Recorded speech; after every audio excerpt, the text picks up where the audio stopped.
Welcome back to the Thought Atlas podcast, the podcast where we explore ideas, systems, and stories that helps us understand life, human behavior, and the world around us.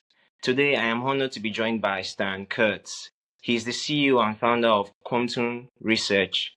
Stan's work investigates the subtle, often overlooked factors that shape our mental clarity, stress response, and biological performance. In this conversation, we're going to dive into what influences how we think, how we feel, at the cellular and emotional plus energetic level, and what it means for living a clearer, more empowered life. Stan, welcome to the Thought Atlas podcast. It's great to have you. No, it's my pleasure. I'm happy to be here. I loved, I listened to your first introduction about the show and your Yes, motives about why to do it and the idea of trying to figure things out. And I very much related to that. I mean, that's what research is all about. But I've always been a curious person, and watching and noticing and seeing things and wanting to take that in. And I think that's a very yes, important part about figuring everything out in life is being curious and not afraid to ask questions, look at data, and weigh things out. So I like the premise yes. of you starting your podcast. Thank you. Thank you, Stan. I really appreciate that. Thank you. Stan, before we proceed, can you tell us more about yourself? Well, my story begins. Um, there's so many ways to start it, but one way that comes to me is that when I was 6, I was going over to my friend's house, and his name's Alex Shields. He lived across the street, one house to the left, and I wanted to just hang out with him. And as I'm Yes, getting to the front of the house, I noticed that Mrs. Shields is is with her lawnmower, and she's having okay. trouble with it. It's a hot day. She's sweating, and the lawn's half mowed. Yes, And I say to her, "Hey, can I play with Alex?" And she was very kind and sweet. And she's like, "Okay." I could tell she wanted to like try to fix the problem that she was working on, but she said, "I'll go get him." And she goes to go in the house, and I start staring at the lawnmower. And she sees that. She was in my reflection, I think a very aware woman. She sees that, looks at me, and goes, "Don't touch that." And I'm like, okay, I didn't say anything. I didn't say okay, but in my mind, I said, okay, I understand what you're saying. And she yeah, walks in the door, and I get down. I get down to the level of the motor, and I'm looking at it. And I know I'm 6. I know nothing about lawnmowers, but what I yeah, saw was this little clip that was hanging down like this, and a circular eye hook over here. And this looked yes, like it didn't belong down. And I'm looking at it, and I hear her voice like, "Don't touch it." And I said, "I'm just looking. I'm just looking at it." And then there was something in me that was like, "That belongs there. That belongs yeah, there. Just do it." So I put it, and I just put that eye loop on it. It was part of the carburetor. And then in my head, I heard pull, like go give it a yeah, start. And I walked around, and I remembered her instruction, but there was something overriding me that was like, it's okay, just pull it one yes, time, just pull. yes. And I pulled it. It immediately started, and Wow. She comes running out of the house, and the door's open. And I'm sitting there in my head. I'm going, this can go a couple different ways. And it's interesting. Like at 6 years old, the mind is like very similar to Very inquisitive. today. It's very similar to today. It's like processing, logic. But I go, this Mm, can go two ways, And I was expecting it to go one way, and which was she was going to criticize me. And she paused. The pause was interesting because when people pause, they're generally pulling data from their heart, not just from their head, not just from yeah, fear. She paused for a second. She looked at me and she said, over the lawnmower was cranking, by the way, so she must have had it like full gas. And she looked at me and she paused and she said, "I will never underestimate you again." mhm, And that embedded into me listening to my intuition, and that the value is greater than people in fear. And yes. and that's kind of where things began. Now, I had a grandmother around that time that died of cancer, and when I was 10, my Sorry. mother was diagnosed with, it's okay. It's all good. It's all meant for good. In the big scheme of things, it all helped me advance my purpose, the reason I'm here. And my mother was Wow. diagnosed with cancer when I was 10, and she died when I was 15. So I saw the process of what happens in the traditional way, with the traditional experience that people were making decisions about. And after I got married, I had a child like right away, and we were only going to have one. That was Right. our agreement. She was a little older than me and said, I'll do one. And he was diagnosed with autism and seizures and mitochondrial problems, muscle tone issues, sensory integration, processing dysfunction, nutritional deficiencies, distended belly. He had a white coating on his tongue, dark puffy eyes, and I was told that this is lifelong and that you can expect a very hard life. And this is very devastating to me. And I think a lot of processes start with a devastation or a surprise or something that you're not expecting. Growth really happens in those places. We can call it trauma if we decide to go to one way. We can just be traumatized by it, and then we're paralyzed and we produce nothing. And that's kind of where I went to begin with. And then I ended up going to a conference, which I didn't want to go to, but a friend had convinced me, just go. And I was expecting it to be like, here's the world of autism. But what it was actually, part of it was a scientific conference that was talking about what was going on. And a researcher, the first thing I remember in my awakening was a researcher put up a slide. And it showed that copper levels in children with my son's condition are elevated and zinc levels are low. And I saw that, and my mind's very logical, and Yes. I love science. I didn't love everything about school, but science and psychology were like, and programming. That was my jam. Those three things, and that's basically the three things that I feel like I'm gifted with. And Yes. I knew in that moment I said to myself, are these kids sick and we're not taking care of them because they don't speak? And then I'm like, if that's the case, then I've been terribly lied to. So those two things hit me Yeah. right when I saw that slide. And after that presentation, I spoke to that researcher and I said, are you trying to tell me that we need to add zinc to these kids and it'll lower their copper levels? And this is happening and, across the board, at least to a scientific weighted degree, Yes. a degree that's notable. And he's like, yeah.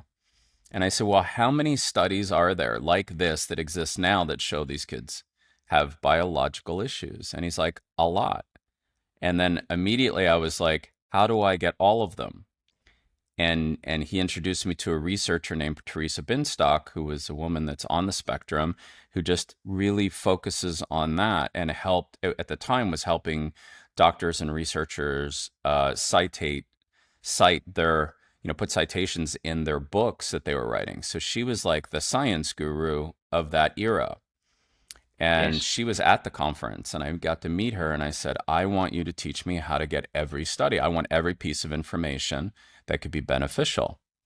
And she said, sure, I can help you do it, and I'll charge you. And I'm like, sure.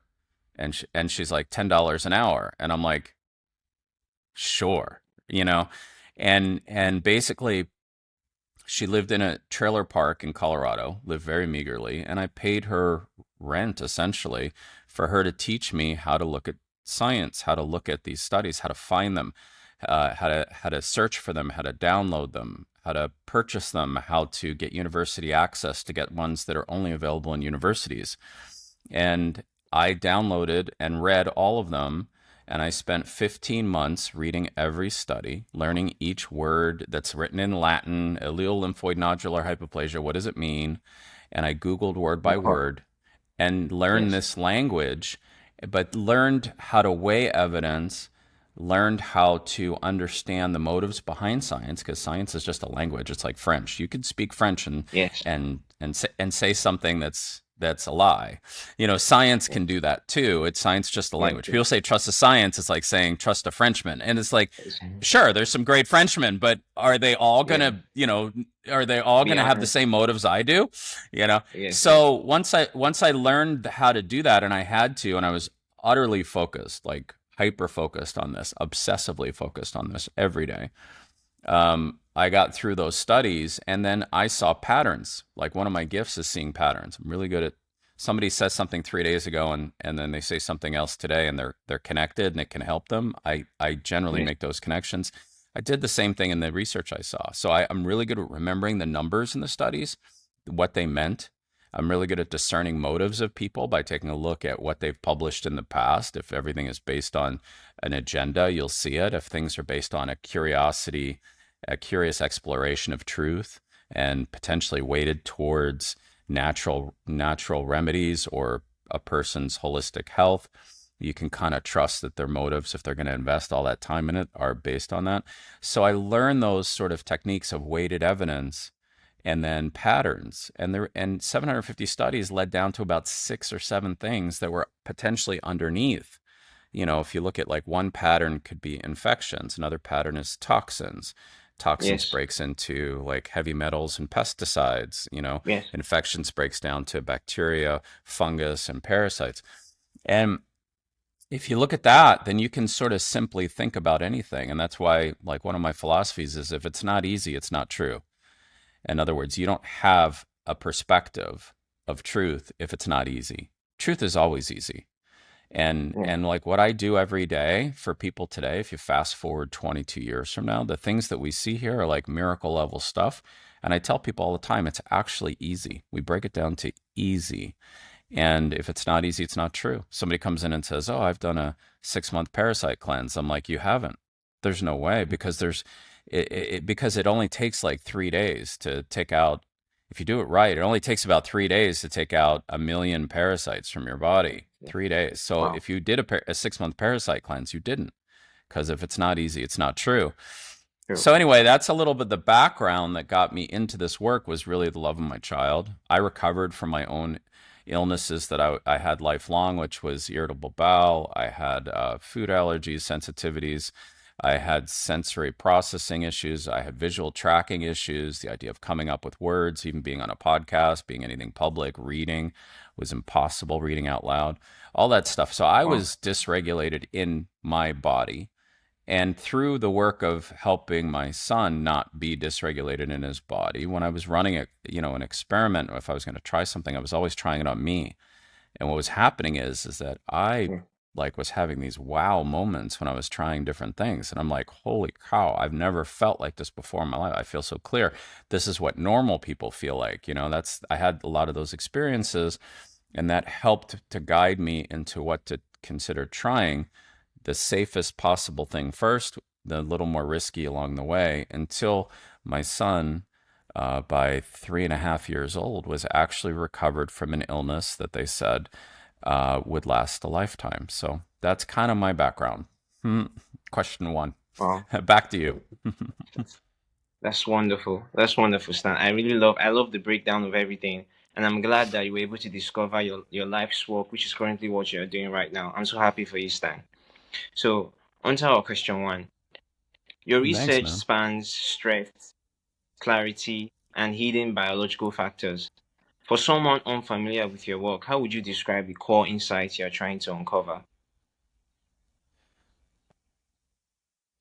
The biggest thing that I focus on in my mindset, like, people say, what are you researching? My core sentence is basically, I am interested in finding who humans are at their highest potential. And Yes. so my what we do every day is focused on that, and that means that we're doing two things.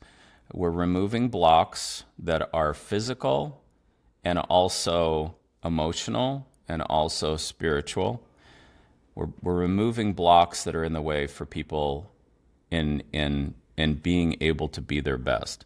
The second thing is we're giving them things that their body needs in order to be their best. There's really two elements: removal of things in the way, and giving things that the body needs and doesn't have. That's it.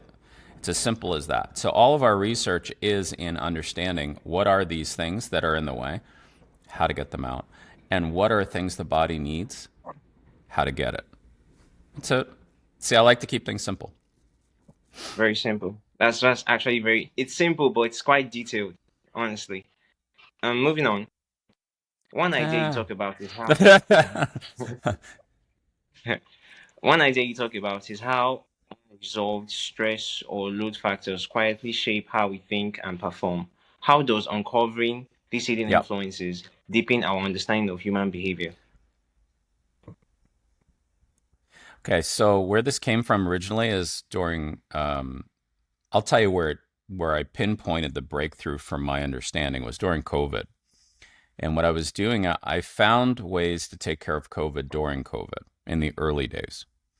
Yes. And when I was using those strategies on the physical body, each time, like I have 24 documented cases of people with active COVID that were symptom free at the end, other than sometimes a sniffly nose. But besides that, the rest of it wasn't there, including pulse ox and fatigue, blood oxygen being low and fatigue, and even on a cellular level, we just didn't see the same sort of spiky cells, I'll say, that came into it. So as I'm Yes. doing that every time it started with the first time, and I said that's interesting, and then it happened a second time, and I said that's weird. Is this a pattern? And then it was consistent across all 24. Is that people started talking about a trauma in their life while I was focused on the physical body. Oh And wow. it was usually a trauma that occurred at the same time, in proximity of when they got COVID, COVID. when they had the COVID symptoms. Whatever you want to say COVID is, there's a whole thing about that, but let's just not go there. But whatever Yes. COVID was, people would be talking about the trauma without me asking, with me just helping take care of the body. And I see this a lot is that when you help regulate your brain, like I'll sit with people and say, what's your stress level? And they'll say a 5. That tells me how dysregulated their brain is because humans are not stressed chronically unless their body has something going on that's holding it back. Because what I see is when we regulate people, the Yes. stress, even if they lost their house, like I have a video I'll show you in a little bit of a woman that lost her house and was stressed over the fires that happened here in the Palisades in California. And in Oh, 60 I remember. seconds, I she remember says, that fire. yeah, so I took somebody with a nasal spray and gave them some metabolites. These are natural things for the brain. And she went from stress level of like a 12 of 10, she said, to a minus 10. This is her scale. Oh, There's no such thing, wow. but that's her scale that described.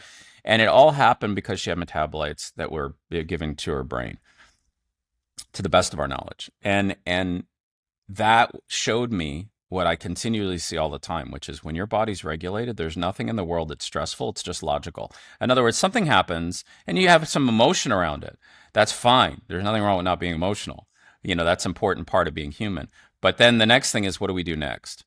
How do we move forward? And humans are really good at doing that unless they're activated in stress or trauma. And I think what I've found is, and I see this under a microscope, I've had people that we worked on that have beautiful, clean, 20-year-old looking blood. Let's say they're 40 years old, but their blood now looks perfect. And they trauma cycle in their head about their parents and alcoholism and whatever was in the way, when they Yes. were a child. And then you check their blood afterwards, and it looks very similar to what cancer looks like in the blood instantly. Wow. Instantly. Wow. So the emotion, stress, and trauma affects the cells consistently, replicatable, and relatively instant. I mean, there's no instant way to track it, but you can take it in seconds. You see them Wow. stressed, you take a blood drop, put it under a microscope, and it is all inflamed and attached to each other, all the cells, and then you talk through the trauma and the cells relax. So the cells have a trauma response. So I believe what's happening in nature, we were meant to prepare for an arm being ripped off if we were being chased by a tiger. Yeah. And I Yeah. think Yeah. I think Definitely. I think what happens is the blood literally starts to get thick in case we lose a limb. It's doing Wow. something defensive for sure. But today we don't have, in California, we don't have a lot of tigers that are chasing us, but our biology I think hasn't so. changed all that much. Yeah, where you are. No, but no.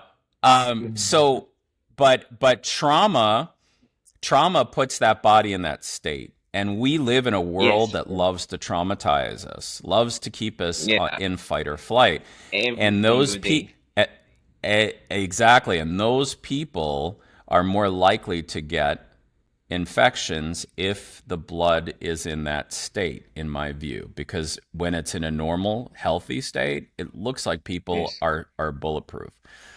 So that's why, and that's what I've found is I found that people in trauma will have infections, and when they lose, it's literally like I had people, okay, I'm halfway through the process of taking care of their COVID, and then they have their trauma talk. You know, they express, we acknowledge it, and then next thing you know, they get cleared. Like we talk it through.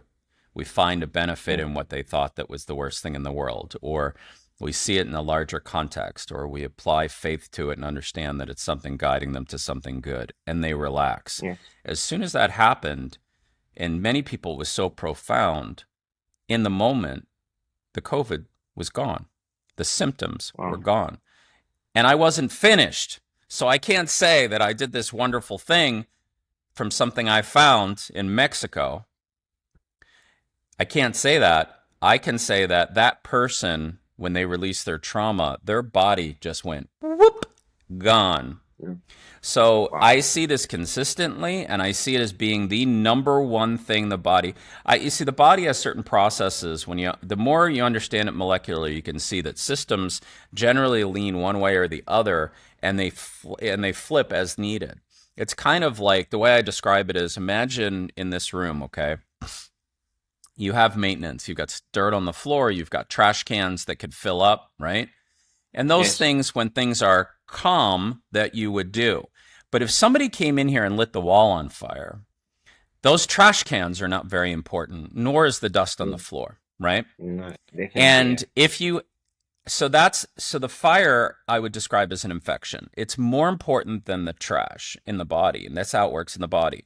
If you have an infection, you are more susceptible to glyphosate, organophosphate, organochlorine pesticides, heavy metals. You are more susceptible. And this is what we see in the kids on the spectrum, is that it seems like many of them have had infections first, and then with the introduction of these toxins, they're the ones that are hit the hardest. So like my son was born with eczema. I've learned today eczema is a fungal infection for the most part, for many. It's other things, but the primary seems to be the fungus. And it's very workable. There's lots of approaches you can have for the body's fungus. Some are diets, some are things that work against fungus. So he had that at birth, which meant he was a toxic sponge, because it was like he had a fire the entire time that the body was trying to scorch. And the body is used to handling something in 3 days. You get it, you get a fever, you do whatever, you go after it, and it's gone. But the infections of today, which is why I think they're actually completely unnatural, the body does not have a natural defense against that works. It tries and tries and tries, and then it expands the focus, and you could call that autoimmunity, where it's affecting tissues and other systems because it's trying and trying and trying. It's an older system compared to the infections of today. And how can that happen if evolution is equal, all things being equal? It shouldn't happen. So when I see things that are unnaturally affecting the body, I believe that's a manufactured thing. I believe that's an intentional thing that is designed against human evolution. So we examine these things, and I can't say I know, but I just look at evidence, and I look at trends, and I look at patterns, and I have certain theories around this, and I approach it with that. I'm not here to say I know the answers to everything, but I use that philosophy in the approach. So now let's say you have a fire in the room, but a tiger comes in and starts chasing you. You actually don't care about that fire. You don't care about the fire. The tiger is coming at you. Yeah. The tiger is equivalent to trauma. And so you've got the trash in the trash can, you've got the fire on the wall, and you've got a friggin' tiger that decided to come in.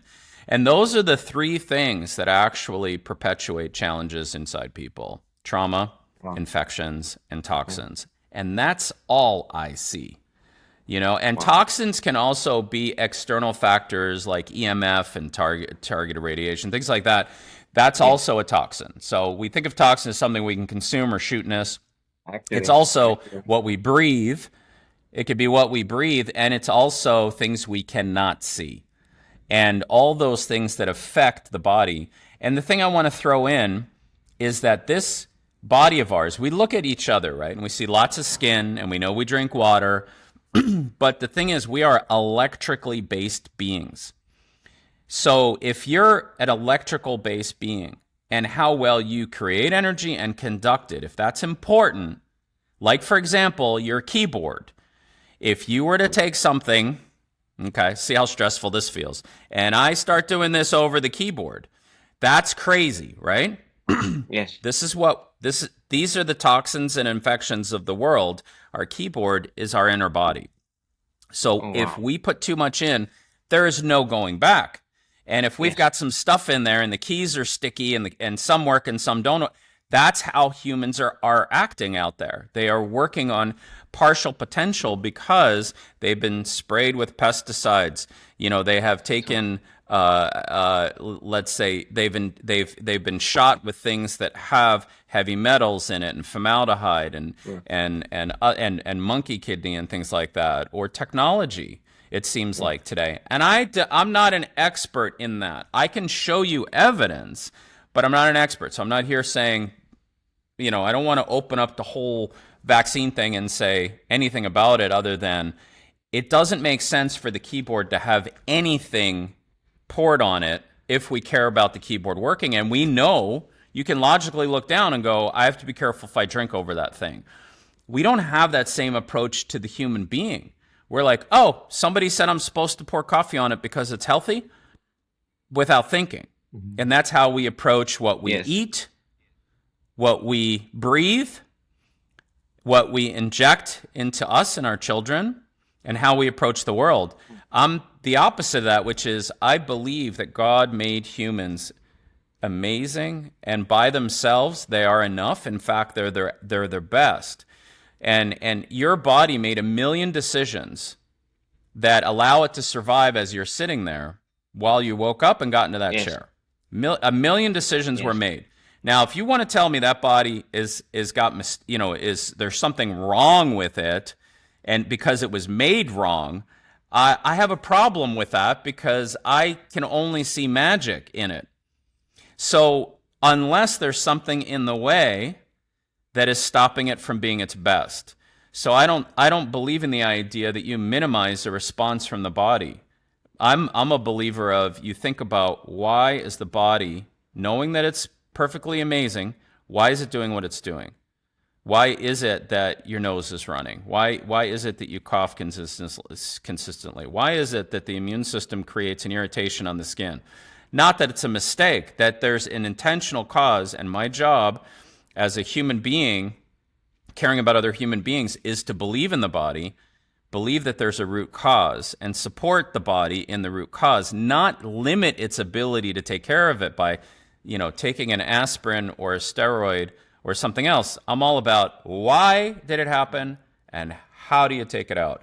Anyway, your original question was around how trauma associates with this. I've kind of gone down the whole scale, which is trauma, which is the tiger, the infections, which are the fire, and then toxins. And that's to me, because if you take care of trauma and you take care of infections, we see an increased amount of toxins come out of people, and it is measurable and it is consistent. And if we traumatize people and we look at their blood, it's consistently worse. And their detoxing ability is consistently worse. And somebody says, well, how can you know? Well, one of the ways I know is that I have a mercury vapor meter.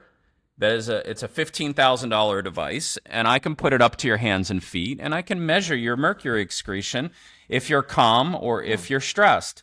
And that will tell me whether or not you are a toxic sponge or you're a great excreter. So there's lots of ways to build these philosophies and theories in research based on evidence that is unusual, that has a different approach, because I'm a really different guy, but we're also 7 billion different brothers and sisters So I built an approach with the only thing I cared about is what is best for people, what was best for my son, based on all evidence that we had. So anyway, getting back to your original question, and I'll pass it back to you again, so now we know the tiger is most important to run away from. The fire is Yes. most important to try to Important. fight and put out. And then Yes. afterwards, when things are calm, we take out the trash and we vacuum Right. the Yeah. floor and we Yes. but Mhm. if we are busy with a fire that never ends in our body, and those things are like fungus or parasites, whatever you want to call them, I believe there's technology in things, and I can show it to you in water, for example. The same thing we see in water that is the brightest, most energized thing that's highly technical and looking unnatural is the same thing we find in people that are ill and all people in general. So I believe those things are in us, constantly draining us and keeping us away from the detox while the environment gets more toxic. Why we're encouraged to eat bad food. Why they're putting stuff in the air. Why they're wanting us in the United States to have taken a very large number of shots, 72 shots before the kids turn 5 years old. I Wow. believe that a combination of those things is a complete misunderstanding and a complete separation from bringing people to their highest good. And it's not any one particular thing, by the way. Like I know a lot of people in the spaces I've been that it's like, it's all about mercury. Well, mercury is the second worst neurotoxin on the planet. It's definitely not a good thing. It shouldn't be in the body. The only thing more People more agree. more toxic is plutonium. So taking that out, good idea. Yeah. So Yes. so that's true. But pesticides has science that shows the closer you live to organophosphate, organochlorine pesticide farms, you have more autism and more neurological disorders, more emotional disturbance. Closer you live to the farm. So pesticides, oh, that's the cause. Yeah, but not the only thing. And then you can look at chlorine and you can look at aluminum. Big problem. Not as toxic to the Wow. brain, but seriously toxic to the energy systems of the body and seriously messing with the keyboards inside the keyboard systems inside the body is aluminum. It is horrible, but it's not as toxic to the brain as mercury. So some people say, oh, it's all about aluminum. And I'm like, well, you could look at it that way. And then somebody else will say, well, it's complex carbs and starches because they grow fungus, or it's eggs because most people actually have a very light allergy to egg whites, which could be induced at childhood from what our research is leaning towards. Yes, that's also a problem. But when you piece it together, there's only like 5 or 6 buckets of problems. And we've become really good at unpacking those buckets. And then you have the hierarchy, which is the tiger, the fire, and they all fit in Yeah. the Yeah. tiger, the fire, or the housekeeping. Yes. Stan, what I essentially love about your work is how easy it is to understand. Your work is so easy to grasp, so easy to understand. It's essentially, I could almost become, just from this conversation alone, I'm almost an expert right now. I could literally just convey this to someone else in the same format, just the same way you've explained to me. It's so easy to grasp and understand.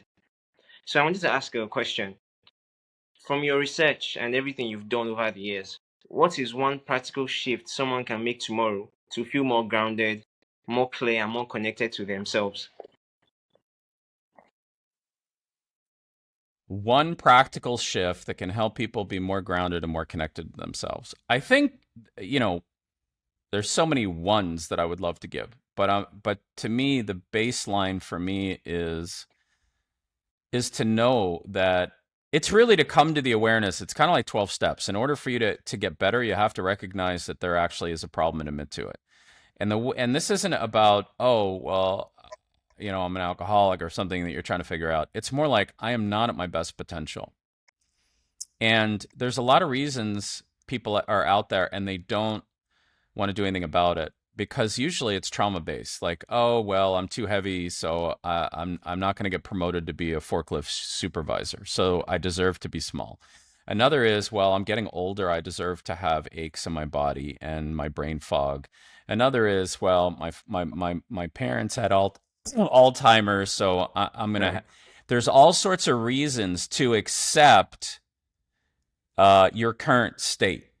So the first thing I would say in order to get clearer is to really acknowledge that you're responsible for yourself more than anyone on the planet. You need to have more love for you than anyone on the planet. and to be open to your heart and your discernment that there are things out there you can do, and look for them. And one of the ways, it's a little tool that I use to try to validate whether or not something is worth chasing and not. And that is I learned this because of my philosophy around my son. The only thing I was willing to accept was his full recovery. So that was the target. And I used that. If somebody said to me, it's like you hear about stories, somebody gets cancer and they have 500 recommendations from all their friends, and then they shut everything down. They're paralyzed. That means there's no entry to new information. And one of those 500 things might have been brilliant. So what I learned to do is, how can you decide what to focus on? So if somebody said to me, you should use CoQ10 on your child with autism, I would say, okay, well, how's your child doing? And if they said, my child is actually not doing so well, and then I'm like, okay, thank you. And I'd know that CoQ10 was not something that was in the realm of something I can learn from that person. Now, it sounds cold, but it's logical.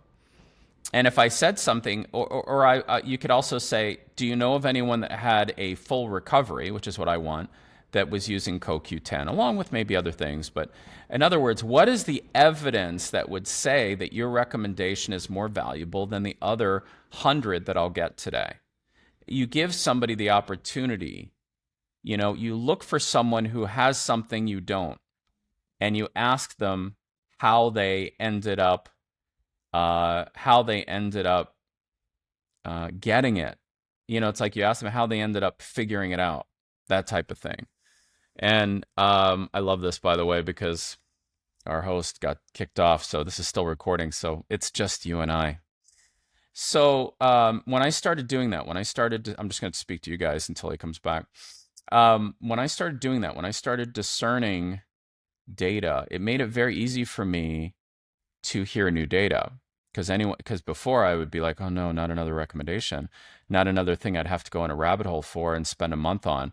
It was more like I would just ask the question, like, what is the evidence that this works? People ask me all the time, like, they'll give me a brochure and say, what do you think of this product? And I'll look at it and I go, okay, well, here's the evidence I see so far.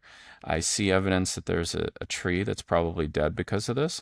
It looks like the color is nice. Somebody picked a really good color and the logo's great. And I notice I don't see any studies. I don't see any science. I don't see any. I just kept going on without you, by the way. It's okay. Okay. So I'm just recording. Okay. No, yeah, it's totally recording. I took care of it. You're fine. I was holding your audience for you. I'm so sorry, So I apologize. what I'm just no, don't worry about that. We're gonna keep going. It's totally fine. So what I was describing about discernment is, if someone gave me a product and they say, what do you think of this, right? It'll be fun that you fell off and came back. Actually, people I think enjoy it because we had a good time. Yeah. So if somebody says, hey Stan, what do you think of this product? I'll sit there and I'll say, okay, well, logic says that there's a dead tree. That's what I think about the product so far.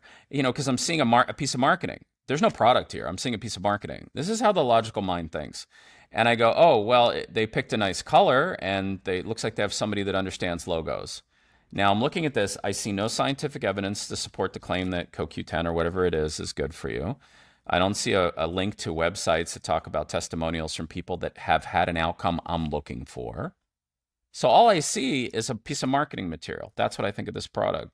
If I do pick up something and it says evidence that it works, that I can validate and verify, and if what works is similar to what my intention is, which was, let's say, recover my son, or if I have eczema to get rid of eczema, or if I have high blood pressure, that it shows over and over again consistent reduction of high blood pressure, then I'm willing to take a deeper dive into it and look at the science and look at the safety studies and look at the anecdotes, and then decide. What I did for my son is I created a spreadsheet of things that had the most evidence of being effective and was the safest. So I weigh things that way, and that's what can make you a vacuum cleaner for all evidence. But it can also, make you discerning so that you can decide what evidence to take on and what evidence to put in a pile of, well, that's less important evidence.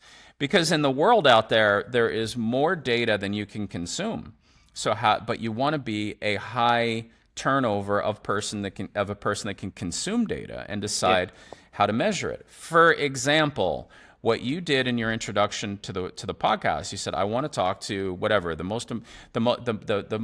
biggest thought leaders in the world that have solved problems, and you're defining. In order to find that, you have to look across a broad spectrum and read signs to go, oh, that person solved a problem nobody else has. That's the person that you want on your show. You can't interview everyone, but if you ignored everyone, you wouldn't be able to find anything. Yes, exactly. So having a broad base that you look for, anyone that wants to give me some information, it's fine. I'm going to validate you and what your experience has been to choose that, because many people choose things out of excitement. They choose things out of flash. They choose things out of a good story. And sometimes another person will have a great heart and want to sell you something. It doesn't mean it applies to what you want and has evidence that it will help you with what you want. So anyway, I think that's an important approach to throw in. So back to you with your questions. Everything was great while you were gone. We had an incredible time. Thank you, Stan. Thank you, Stan. So, Stan, I want to ask you a set of rapid-fire questions. You can either answer with a phrase or a sentence. So the first one is, what is one thing people misunderstand about stress? One people don't understand about stress is it's not true. Oh, wow. Okay. Stress is actually, it's a belief system. It's a lens system. It is feeling your outside faith. In other words, if you believe that God is in all things, if you believe that everything that ever happens to you is a learning and a lesson, there is no stress. And the other part of it is that the body does, if it's in dysregulation, you lean more towards perseveration, loop thinking, and stress. Once you clean the brain and the body, I see stress disappear. We constantly see stress levels of 8, 9, 10, and it disappears down to 0. And we've got videos all over the place about that. So that's my approach. Stress is a sign that should tell you that you're. Yes. Yeah. Well, it's a lens, it's a mindset, and it's a lack of faith. Like I get a chance to work with very high-end rabbis and other clergy, and eventually we get to their stresses, and I often throw in, okay, so we've reached the edge of your faith. That's an important thing to know. And you see them like squirrel with it, but it's the truth. And I'm a big proponent of the truth, especially in the face of somebody suffering. If you're suffering and you need to hear a truth, I'm really good at having that come out of my mouth, regardless of how it feels, because the truth will set you free. The truth will allow you to grow. And I am a brother in truth, I can tell you that. Oh, thank you, Stan. That's very wonderful. I now understand something. Whenever I feel stressed out, it's essentially just a mindset thing. I have to just adjust my thinking. Then that's all. Yeah, I mean, some of it can be context. So in other words, when my mother died, I said to myself, I can't live without her. Okay? In the moment, first off, I was lying because I was alive, right? So in the moment, you can find something wrong. Sorry, this is a little detail that was bothering me. Yeah. But in the moment, you can find a detail that is untrue. I was alive. I can't live without her. I can't live without her. Well, that's how I was feeling. And it was really from a place of love, but I was lying to myself. So there's that element. Yes. There's always, I'm lying. So if I'm in stress, there's a lie. The other part is, I didn't realize how valuable it was going to be. My love for her and the loss of her is part of the fuel that I use today in this podcast. So once I understand that I'm getting something, that I'm gifted, I'm being activated, I'm able to touch people in grief in a way that I never could before, that's a very powerful tool. And to be honest, I wouldn't trade it. And my mom wouldn't want me to either. Like if I could get another year with my mom, but it didn't help me recover my kid and I don't get to be with you today, it's not a good trade. Yeah. I got a mom for 15 years. 10 years, it was amazing. And the other 10 were also the other 5 were also amazing, but different. So yeah, so that's where I am with that. Context could be off where you need a little time and perspective. But ultimately, if you are stressed, you are believing something untrue. You're imagining a future that is not true. You're believing a past which is also not true, because we only perceive we perceive 0.3% of reality, and we record it poorly. Like if I ask you what I said word for word 3 sentences ago, you can't. So with those things being true, there is a 99.7% chance there is a different reality that is more true. And I Yeah. can tell you the truthful ones are the ones where you do not feel stress. All right, Stan. Stan, this is a question I usually ask all my podcast guests. What is that one question about your work? Because you must have been to a lot of interviews. So what is that one particular question about your work that no one has ever asked you before, but you've always wanted to be asked? Mm. See, my philosophy is a little different because I love questions that you ask that you're passionate about. So the question that I would want to ask is what people's curiosity is. Now, that said, I'm going to reframe it so my brain allows me to think. And I'm going to reframe the question to say, what's a question that is valuable that isn't often asked? And I would,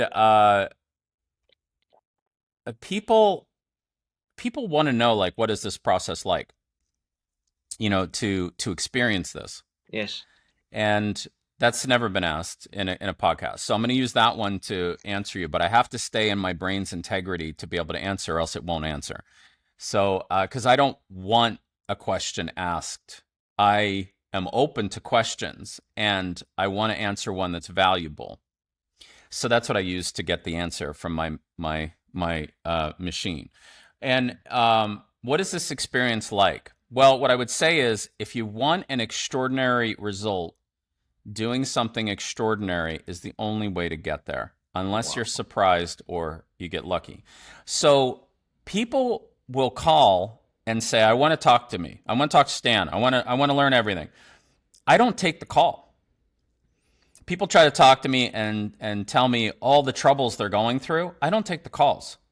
The only thing I do is I encourage people to take a look at testimonies, take a look at evidence for themselves, check in with their heart and see if they feel a vibe to come. Because I make zero promises. We're here not to promise.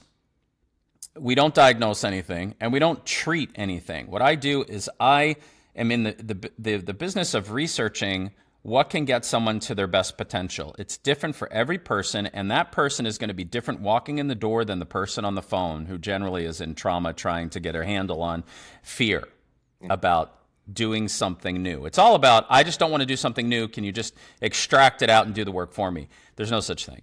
So the process basically is incredibly loving. It's incredibly direct. You can tell how I am.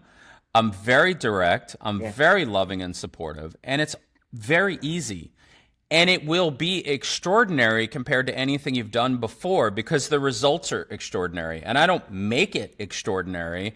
It's just that in order for you to have something and go to a place that you haven't gone in your clarity, in your health, in your energy, in getting something pulled out of you that no one else seems to be able to do, it has to be I call it a surprise. Like trauma is just a surprise that you process poorly. It's, God gives you a surprise, like my mother died, but I don't sit there and go, okay, this is a friendly universe. I'm sure this is going to work for me.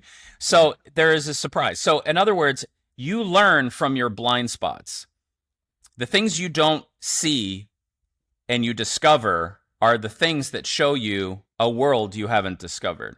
So there's a world you haven't discovered when you do this work. It's different for everyone.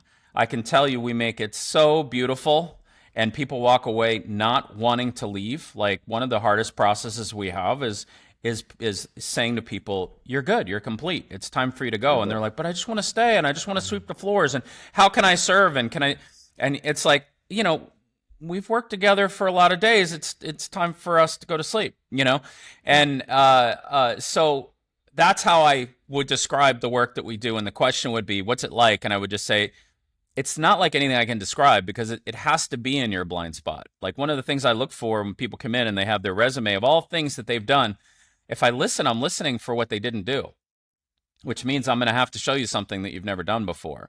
And it doesn't mean it's terrible. It's actually exciting. If you look at it, it's an exciting experience. But if you're worried about trauma and you're afraid and you're trying to stop anything new from happening, then it sounds scary. And that's the best way I can describe it. To me, if you're interested in an exciting world of researching how to be your absolute best for real in the cells, in the form of infections and toxins being removed, and the form of a thinking set that removes trauma, like in a really short period of time. This whole concept of I don't want to speak bad about traditional concepts at all. Everything has a place. I am not anti anything. I am just pro something different at many cases because I think differently. So repeating the trauma over and over again and trauma bonding with a professional that likes you to talk about your feelings over and over again is not how I do things. I do things on, let's look at the lens that you're looking at this thing with and go back and examine something you missed to find out what truth really is. And in truth, people can be incredibly powerful. The truth is you are way more powerful than you can ever imagine. That human beings are way more powerful collectively than we could ever imagine. That we only see 0.3% of reality. There is a 99.7% exploration. And in that mindset, your best self exists. And whatever that best self is, it's not even something any of us can imagine. Even if we get there, there's still more.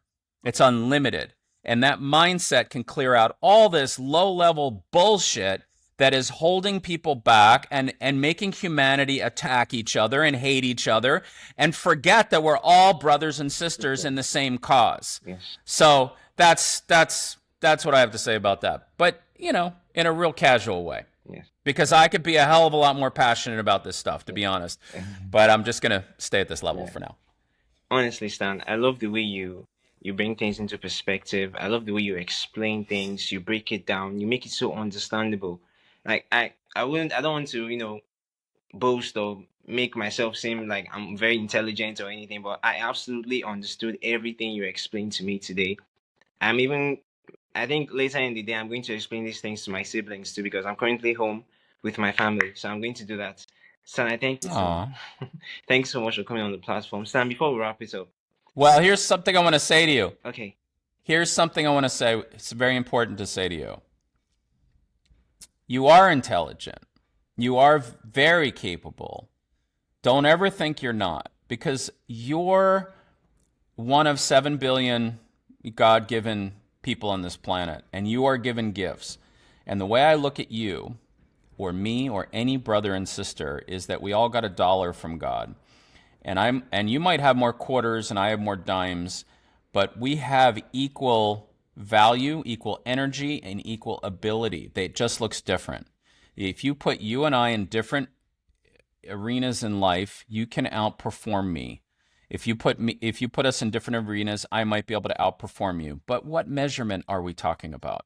What I can tell you is every time I see someone, I'm just caring about how to help them be their full selves, because we as a human race benefit, in my view, and we serve whatever brought us here better, in my view. So I personally want to tell you, I don't want to hear you tell me that maybe I'm not that intelligent, because it's a fucking lie. Excuse me. It's a lie. You may not see it, but I already know that you're an intelligent guy. And I know that you're curious and you're going after things in a way that's unique. It's yours. And I just want you to own being that as amazing as you possibly can, because we need you and everyone else in their purpose, crushing it. And it's not a competition. It's not you against me ever. It's you being you and me being me. And if we understand that, we are brothers that can reflect off of each other and exponentially do our jobs, because we can meet and we can help each other. But if you're trying to compare yourself to any human besides yourself, it's a waste of space, because you're just saying people are different. And because of that, you think you're less because I can say something you can't. Well, you could do things I can't either if we really were to open context up and look at it like, molecule by molecule. Yes, okay, so I just want to tell you, my brother, because I love you and I want you to be your best. Yes. I don't want to hear that from you, that maybe I'm not intelligent. And I know it's a little thing that you said, and I'm expanding it, okay? But I'm doing it because I don't want anything to be in the way from you being your best. And that also goes back to your question. What's one thing you can say to help people about being their best? In the presence of something, of someone hurting themselves, in the presence of something that you see that isn't true, let's not stand for that. Let's get all, rather than look at it and go, you made a mistake, let's look at it and go, you've got more. I disagree with you. You're fucking amazing. Excuse me.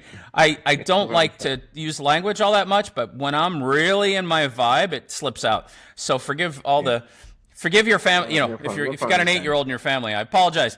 Don't do this. It's not, you don't have to use language. You can use intelligence. Yeah. But I use it for like 3 exclamation points, and I use it in people that I think are trauma bonded into, a thought. I want to break through it. I want to make it something that you remember. If I could, I'd take your hand, just give you a little, just remember this time, something like that. Yeah. I don't know. I have never done that before, but I'm just trying to think of something creative. All right. You need to get back to your family. Lots of love, my friend. Sum up however you want to. And I enjoy being here. Keep doing what you're doing. So now, how can my audience and my viewers, learn more about your work? I think you cut out, but I think you said how do they find our work? Yes. There's a few places. Stansrecoveries.com. Okay. Stansrecoveries.com gives you 250 something like that testimonials of our work. Okay. So people that talk about what happened to them when they came here, what they what they were like when they arrived, what they were when they left. That's a great way to discern the power of what we're doing. The second thing is, because I don't have a website, I don't keep a website up, because I'm not here to market anything. I want to give people data. So if you want some data, you can look at the videos and check in with your heart and see what's there. If you want to know, like I constantly, not constantly, but I often put up like half-hour little sermons, whatever it is that I have in here. When I'm with people, I record it and I post it. Spotify, this kind of thing. If you want to know the little places I put data, go to stanslinks.com. So you have Stan's Recoveries for video and Stan's Links. It also has places where you can learn more about this work. We do free analysis. So if you want to come in and see like how many parasites are inside you, and I put parasites in quotes because it's a whole thing. You don't know exactly what they are, but they don't look natural to me. If you want to see them in your body, just come in. Make an appointment, come in. I don't charge for that because you deserve to be able to see truth. So I don't stand in the way of somebody seeing truth. So anyone can come in, get checked, and we can talk about options. So that's kind of how we approach it. But stanslinks.com and stansrecoveries.com, that's how they find us. Okay. Stan. Sorry. Thank you. Oh, it's okay. Stan, thank you so much for coming on the Thoughts at Last podcast. I really hope that we can do this again some other time. And Stan, take care of yourself. Have a good day. And thank you so much. You too, my friend. Have a great one. Lots of love. Thank you, Stan. Bye.